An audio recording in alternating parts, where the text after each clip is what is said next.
Voilà, tout d'abord la minute de publicité. Alors je me présente donc Robert Saunier, on s'est vu toute la matinée, je vous ai présenté un petit peu tous les conférenciers au fur et à mesure, et puis cette partie-là, eh bien écoutez, elle m'est réservée pendant une petite demi-heure. Je vais pouvoir éventuellement vous présenter dans les meilleures conditions le fruit de mon travail depuis à peu près maintenant une dizaine d'années en tant que coach. Et j'ai à ce propos donc édité un petit guide qui permet à des personnes qui sont très motivées, je dis bien qui sont très motivées, celles qui ne sont pas motivées ont acquis ce guide, ils l'ont acquis, ils l'ont mis sur leur petite table de chevet et ils ont décidé de l'ouvrir quand ils seront très motivés. Donc pour arrêter de fumer, ce guide sert à justement accompagner les personnes qui ont éventuellement cet objectif de ne plus être dépendant de la cigarette. Donc grâce à la cigarette Je Respire, vous pouvez donc le voir et il est bien évidemment à la vente. Alors, séquence de pub, avant je le faisais jamais, on me disait oui, tu te vends pas, tout ça, alors c'est bien gentil. Donc là je le fais, voilà. Donc il est là. Et puis vous le trouvez à la librairie donc en bas qui propose donc les ouvrages. Voilà, je suis aussi, j'ai la chance de pouvoir participer et être partie prenante de l'association Absamed, dont je suis le vice-président depuis le mois de juin, à ma date anniversaire, donc c'est un beau cadeau. Et puis très très content de vous avoir aujourd'hui sur cette journée, et puis encore demain bien évidemment pour cette deuxième édition du colloque. Voilà. Juste pour de l'information, ça peut être intéressant pour les gens qui sont itinérants, qui conduisent et puis qui captent les ondes radio. J'accueille tous les jours depuis mardi 10 janvier sur les ondes de Chéri FM des auditeurs qui posent des questions et avec lesquels on va discuter, on va essayer de trouver des ententes, des informations pour leur permettre de pouvoir rebondir un peu mieux dans leur quotidien. C'était la minute de publicité. Merci.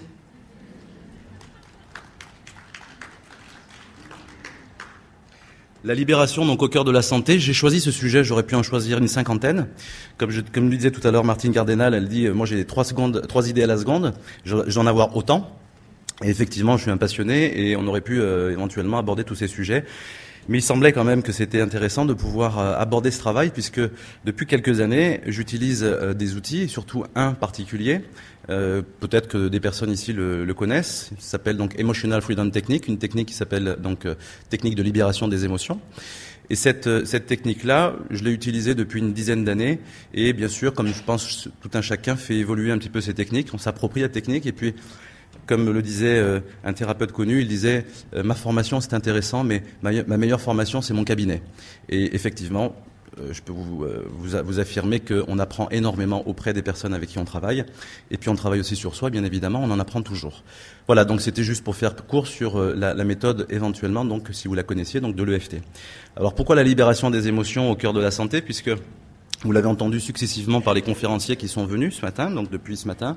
Les émotions font partie intégrante de la santé et bien évidemment, s'il y a un problème très important aujourd'hui et qui n'est pas géré correctement par chacun d'entre nous, eh bien, ce sont bien les émotions puisqu'en fait, on a une difficulté à les appréhender parce qu'en fait, on ne sait pas vraiment comment tout cela marche. Mais avant tout, donc, je vais commencer pour démarrer cette conférence. On reviendra tout à l'heure sur la mécanique des émotions. Depuis donc une bonne dizaine d'années, je vous disais, donc j'exerce la profession de coach et je me suis spécialisé dans ce qu'on appelle le coaching en savoir-être. Coaching en savoir-être et en libération des émotions, vous l'avez compris. J'ai pu remarquer, c'est un constat très très personnel, mais que partagent beaucoup de mes confrères ou des thérapeutes qui travaillent sur le sujet. J'ai pu observer qu'un certain nombre d'entre nous, quand ils faisaient l'effort de passer la porte d'un cabinet d'un thérapeute, très souvent, ils n'avaient pas vraiment conscience de leur objectif. Ils venaient pour une raison. Ça, c'est une évidence, parce qu'en général, on ne vient pas chez un thérapeute par hasard. Mais ils n'avaient pas vraiment conscience, finalement, de leur objectif. Et quand je dis qu'ils n'avaient pas conscience de leur objectif, je ne parle pas simplement de l'objectif quand ils viennent en consultation. Je parle de l'objectif ou des objectifs de leur vie au quotidien. Je ne sais pas si vous remarquez un petit peu, et si vous prenez simplement votre exemple, si vous avez conscience vraiment de vos objectifs de vie, si vous avez conscience réellement de ce que vous voulez vraiment vivre, de comment vous voulez le vivre, et finalement pourquoi vous voulez le vivre. Et très souvent, vous remarquerez que comme la vie, et depuis un certain temps, la technologie, le boom industriel, toutes ces choses-là ont fait qu'on a accéléré les rapports avec les uns et les autres. On est vraiment prisonnier et piégé par un mouvement d'information. Et toutes ces informations, on doit les traiter en temps et en heure. Aujourd'hui, on a le téléphone portable. Et puis si ce téléphone portable sonne, n'importe où on est, on va décrocher, même en voiture, au risque de peut-être provoquer un accident. On est quasiment devenu dépendant du retour de l'information. on est pressé. On est beaucoup plus pressé qu'avant. Et en plus, nous avons beaucoup plus d'informations à gérer. Et ces informations, on doit les gérer. Et bizarrement, le cerveau a très peu évolué depuis le Moyen-Âge. Au Moyen-Âge, on ne pensait pas à recharger son téléphone portable, à recharger ceci, à recharger cela, à savoir que toutes ces informations-là, il fallait y répondre immédiatement. On avait très peu, finalement, d'interactions relationnelles par rapport à notre époque. Aujourd'hui, nous avons vraiment à penser à beaucoup de choses en même temps. Ce qui a développé, et ça c'est un point de vue que je développe dans mon travail et que je partage avec pas mal de confrères, on a développé une forme de pathologie de la relation parce qu'en fait, nous ne sommes plus vraiment en relation puisque nous sommes dans le mental en permanence, nous avons des idées qui fusent en permanence et nous avons oublié finalement d'être simplement présents. Et ça, c'est quand même quelque chose qui est important. Alors, c'est pas nouveau, vous allez dire, hein, bien sûr, être présent, tout ça, ça fait des années que beaucoup de philosophes en ont parlé, etc., bien sûr. Mais qu'est-ce que ça veut dire quand on est dans notre vie au quotidien? Qu'est-ce que ça veut dire? Comment on le gère, ça? Comment on peut s'impliquer réellement dans le présent, dans notre vie au quotidien? C'est ce que j'ai essayé de développer dans cet entretien aujourd'hui, dans cette communication, essayer de débattre un petit peu avec vous pour éclairer un peu votre lanterne. Alors, la problématique donc d'être présent, c'est une difficulté de l'ego. Tout à l'heure, on parlait de l'égologie. Hein, voilà. Donc, nous, on est adeptes de l'apithérapie, nous plutôt. Hein, l'égologie, c'est bien, mais c'est pas très rigolo. Donc, l'égologie, c'est quoi? C'est juste notre ego, c'est-à-dire qu'est-ce que l'ego? Ce sont toutes les pensées, toutes les croyances, toutes les émotions que nous avons amassées finalement, et puis qui composent ce qu'on appellerait vulgairement la personnalité d'un individu. Et la personnalité n'a rien à voir avec l'individualité, c'est-à-dire qui vous êtes vraiment profondément. C'est vraiment deux aspects très différents. Et ce qui est très intéressant, c'est que la plupart d'entre nous, quand nous sommes piégés dans notre égologisme, eh bien, nous refusons ce qui est présent. On a une espèce de sport national, alors c'est pas vraiment qu'en France, hein, je dis national comme ça pour dire, mais on a quand même un effet très pernicieux qui est le refus et le rejet de tout ce qui est. Nous avons une dynamique de refus, nous sommes très réactifs, c'est-à-dire nous réagissons émotionnellement immédiatement à toutes les informations auxquelles nous sommes confrontés. Alors, tout à l'heure on le disait, beaucoup d'informations à gérer, donc on peut comprendre, trop d'informations à gérer. Je crois qu'en physique quantique, l'information c'était 4 milliards de bits d'informations par seconde. C'est énorme. Si on remet ça au niveau informatique, on sait ce que ça veut dire. Alors, on n'arrive pas à traiter toutes ces informations, et là je ne vous parle que des informations qui nous viennent de l'extérieur. Quand nous avons des informations qui viennent de l'intérieur, c'est-à-dire celles qu'on écoute rarement, et c'est dommageable, eh bien cette information-là, on ne peut pas non plus l'utiliser. Donc il y a une espèce de collusion entre un niveau d'information et un autre, et effectivement, tout ce qui est ici et maintenant, eh bien, nous échappe. Voilà une des raisons principales, de mon point de vue, qui fait que l'instant présent devient pour nous beaucoup plus anxiogène que ce que ça devrait être. Ici et maintenant, ici, ça vous localise, et maintenant, ça vous temporalise. Ça devrait nous suffire. Eh bien, apparemment pas. Alors, l'idée principale et surtout l'outil principal de notre ego, qui travaille de cette façon-là, donc qui refuse l'instant présent, on peut comprendre aussi pourquoi c'est le cas, parce que tout simplement, le présent, pour lui, c'est quelque chose qui est très anxiogène, puisque le présent, il s'échappe immédiatement. À l'instant même où je viens de vous parler, le présent vient de finir. Alors ça, c'est très handicapant. Il peut pas structurer une quelconque stratégie sur quelque chose qui lui échappe. C'est comme s'il marchait sur un tapis roulant et il faut absolument qu'il marche, sinon il va se casser la figure. Ça, c'est très anxiogène.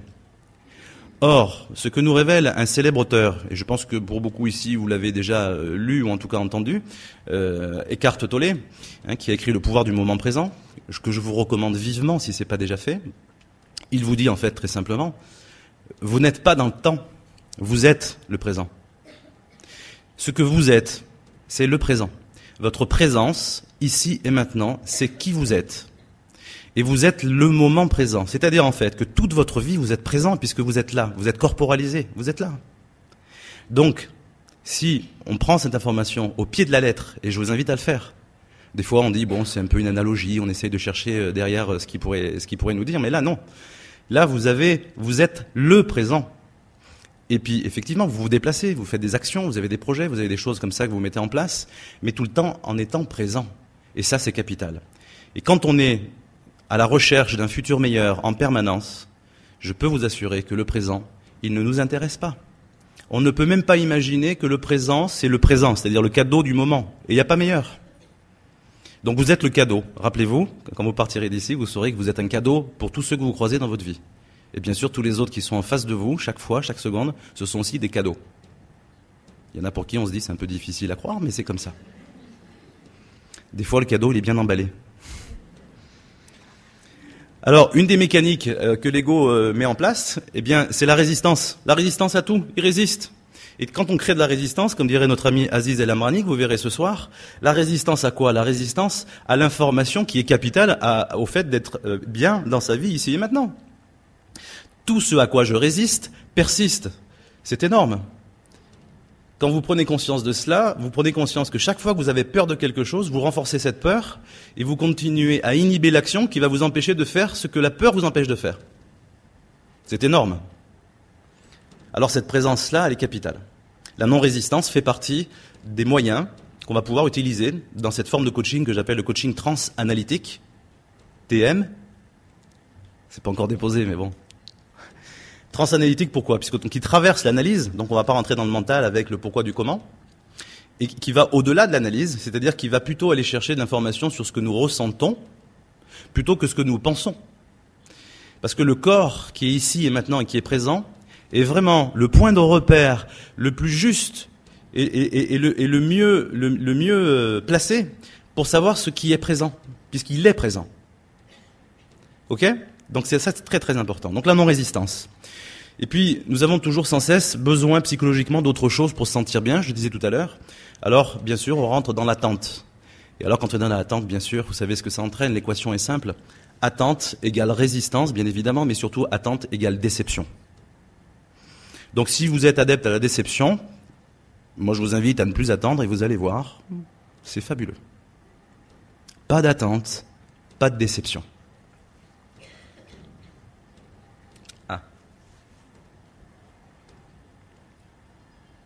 Non, c'est ça.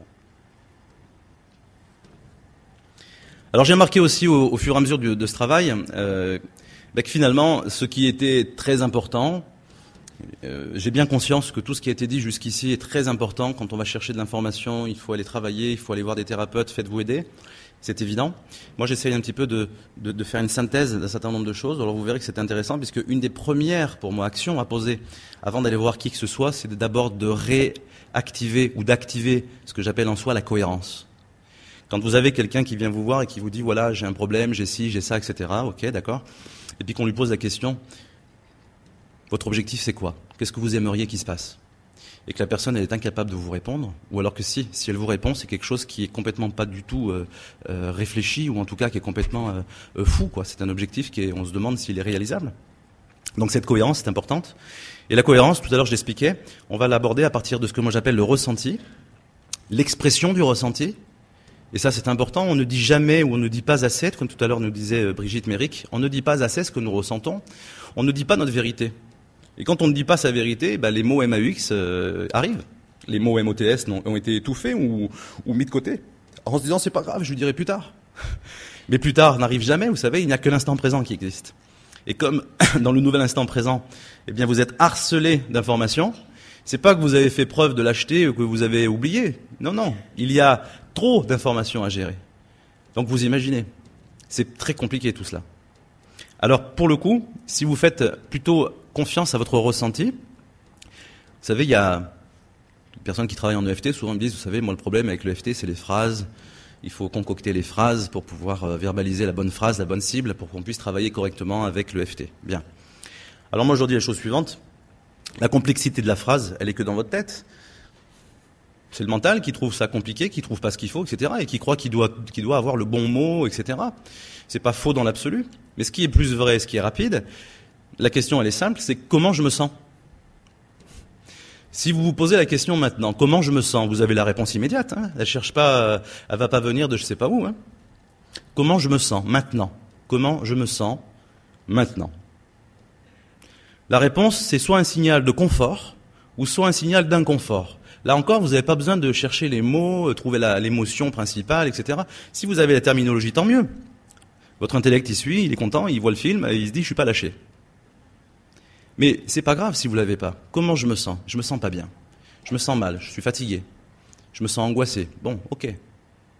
Quand vous nommez les choses, vous savez de quoi vous parlez puisque vous le ressentez, eh bien à ce moment-là, il y a une réalisation, il y a quelque chose qui s'opère, il y a une espèce de vérité qui s'opère, qui est là, et qui n'est pas une vérité recherchée, c'est quelque chose qui est là, et c'est pas à remettre en doute. La deuxième question que vous devriez vous poser, une fois que vous avez posé la première question à laquelle comment je me sens, eh bien ce serait comment j'aimerais me sentir. Et vous verrez que c'est beaucoup plus simple que ça n'y paraît, même si ça peut paraître simpliste, mais vous verrez qu'il y a des transformations majeures qui peuvent être opérées à partir de ces deux questions et à partir d'un positionnement d'état d'être. On va voir ça tout à l'heure, enfin dans quelques petites minutes. L'expression va entraîner l'action et pas la réaction. La réaction est toujours émotionnelle.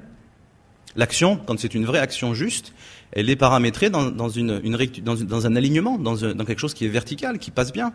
Je ressens quelque chose, je l'évoque, je vais agir en conséquence. Une fois que c'est agi en conséquence, eh bien, je vais donc réaliser, c'est-à-dire rendre réel. C'est un processus, en fait, très simple.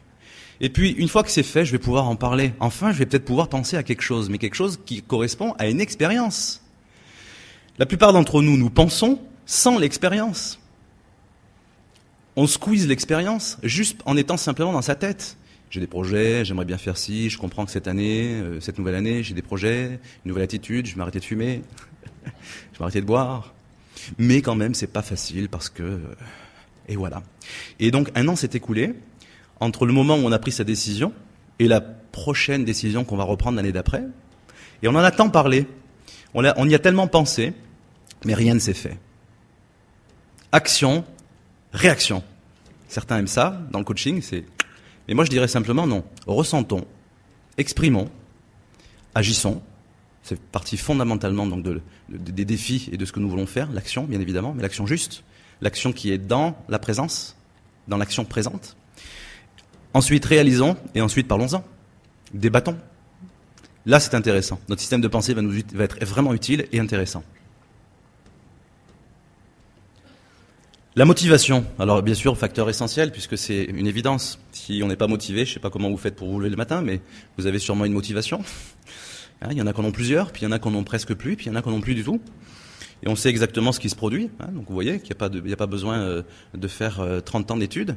Je me sens mal, je le dis, ça va mal. Qu'est-ce que je fais avec ça ? Rien. J'agis pas. Ok, très bien. Qu'est-ce que tu viens de réaliser là ? Je réalise que je suis mal. Et puis j'ai rien fait de particulier. Ok. Et de quoi parle-t-on ? Parlons de nos souffrances. Parlons de ce qui va pas. Vous voyez dans quoi on est enfermé ? Ça marche à tous les coups. Et bizarrement, dans ce que moi j'appellerais l'aspect constructif de notre expression, ça marche pareil. Ça marche pareil, mais simplement ça rapporte plus. Et puis c'est plutôt joyeux même. Donc la happy thérapie prend tout son sens là. Happy avec le grand H. Les 3 facteurs donc de motivation sont, pour ma part, la liberté, la joie et la croissance. Moi, la joie m'a sauvé la vie, personnellement. Il y en a qui ont fait plein de choses et qui ont dit j'ai fait telle thérapie ou j'ai utilisé ou consommé tel produit, etc. Moi, ce qui m'a sauvé la vie, c'était la joie.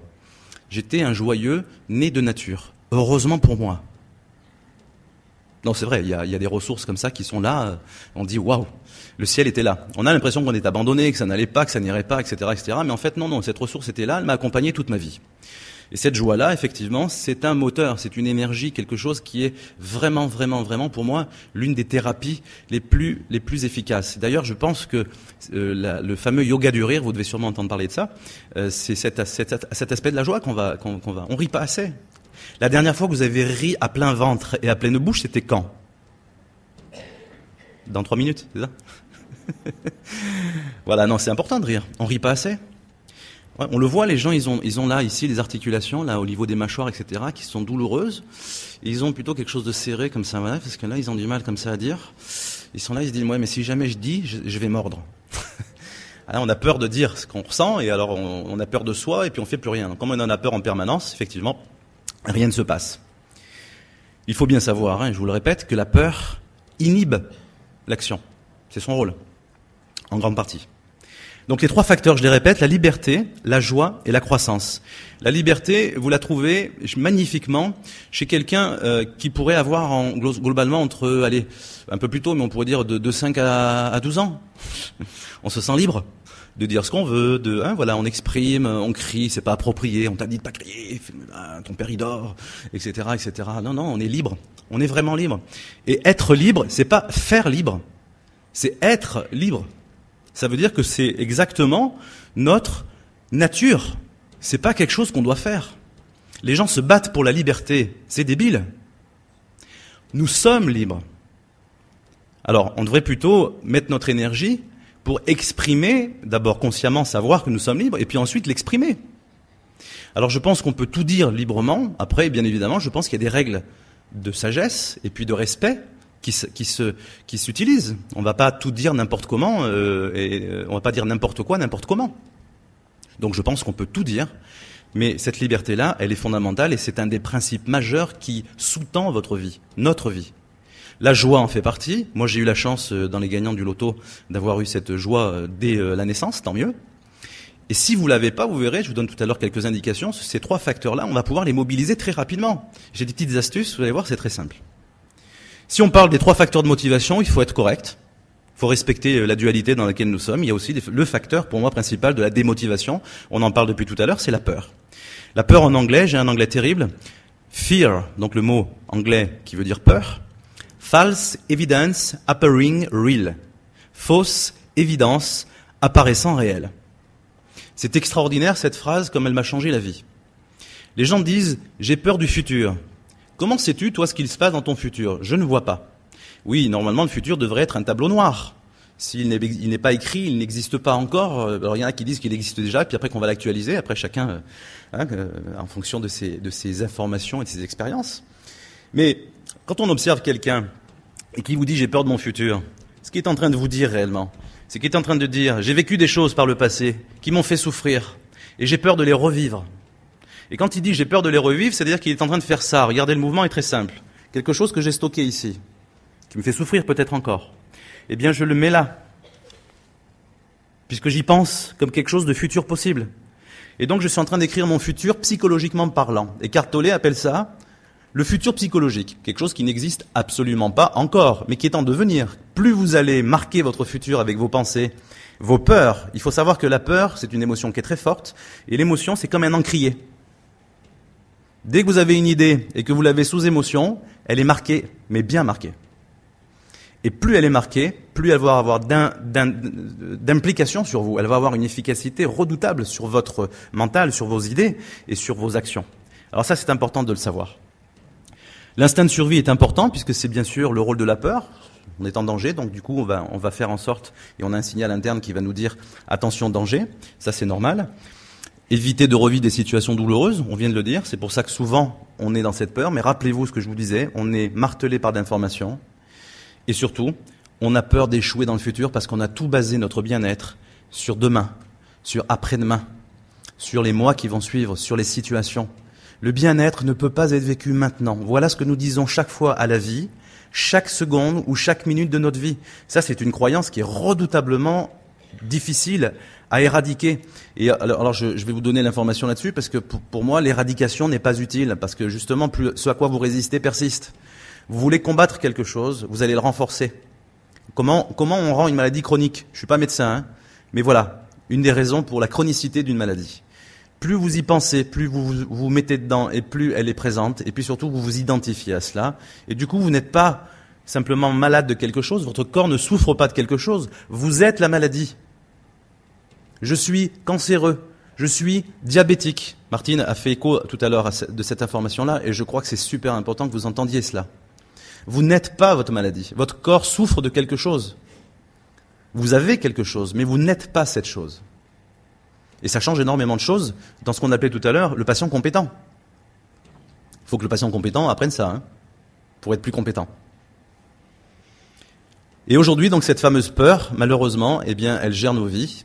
Et au lieu de créer notre vie, eh bien, nous réactivons nos vieilles peurs. Et 98% de nos pensées, pour la plupart, sont répétitives. Donc nous ne faisons que répéter inlassablement, via notre cerveau limbique, de l'information en permanence. Nous ne sommes plus créatifs. Alors pour tous ceux qui sont adeptes du créationnisme, je vous l'annonce, vous ne créez pas votre vie.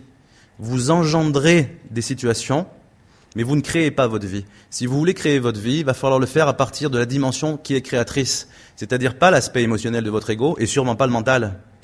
Sûrement pas les idées. Oh, j'aimerais ceci et j'aimerais cela. Par la loi d'attraction, je vais faire venir les millions. Vous avez déjà vu ça? Vous avez entendu ça? Je vais répéter inlassablement, je suis guéri. Bien sûr. Vous savez, le Padre Pio avait répondu à un journaliste. Petite information. Le journaliste lui disait... Écoutez, cher père, quand même, c'est quand même pas, c'est pas simple ce que vous vivez. Mais comment que ça se passe au niveau de vos stigmates? Est-ce que c'est pas à force d'y penser qu'elles sont venues? Et là, le Padre Pio s'est reculé quelques secondes. Il a dit, sûrement. Il lui dit, écoutez, vous allez vous isoler pendant un petit quart d'heure, 20 minutes. Vous allez vous asseoir un petit peu plus loin là-bas. C'est véridique, hein, ce que je vous dis. Et il lui dit, vous allez penser très fort à un taureau, et vous verrez s'il vous pousse des cornes.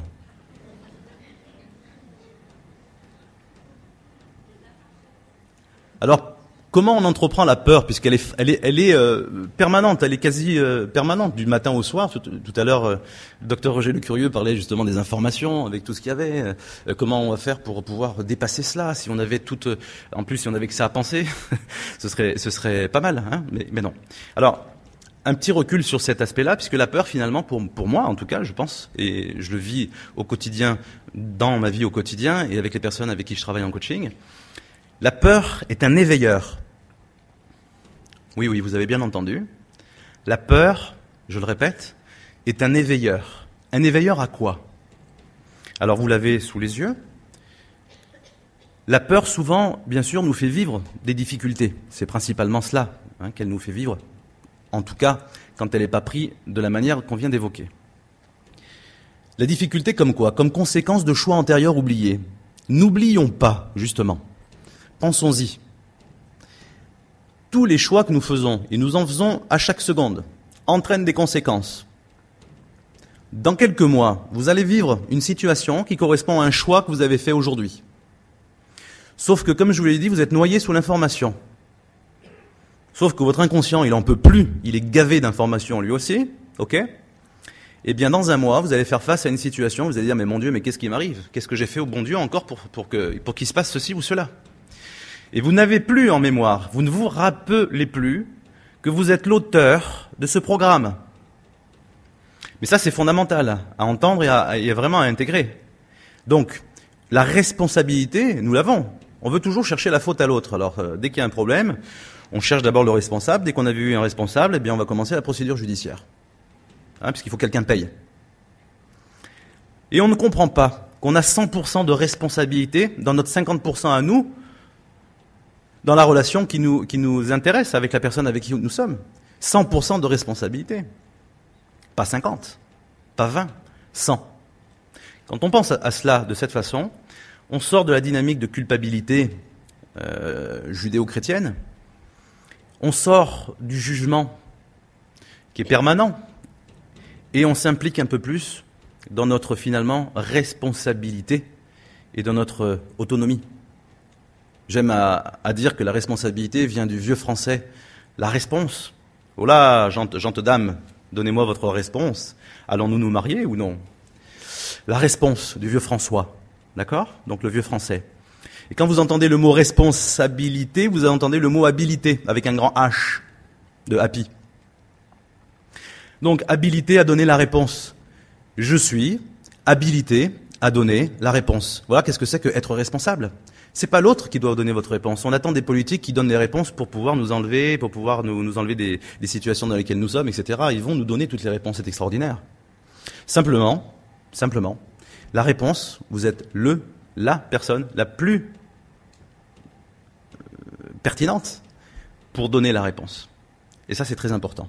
La deuxième difficulté, vécue donc comme difficulté, la deuxième occasion, c'est le changement profond que ça va évoquer chez vous. Ça, c'est intéressant.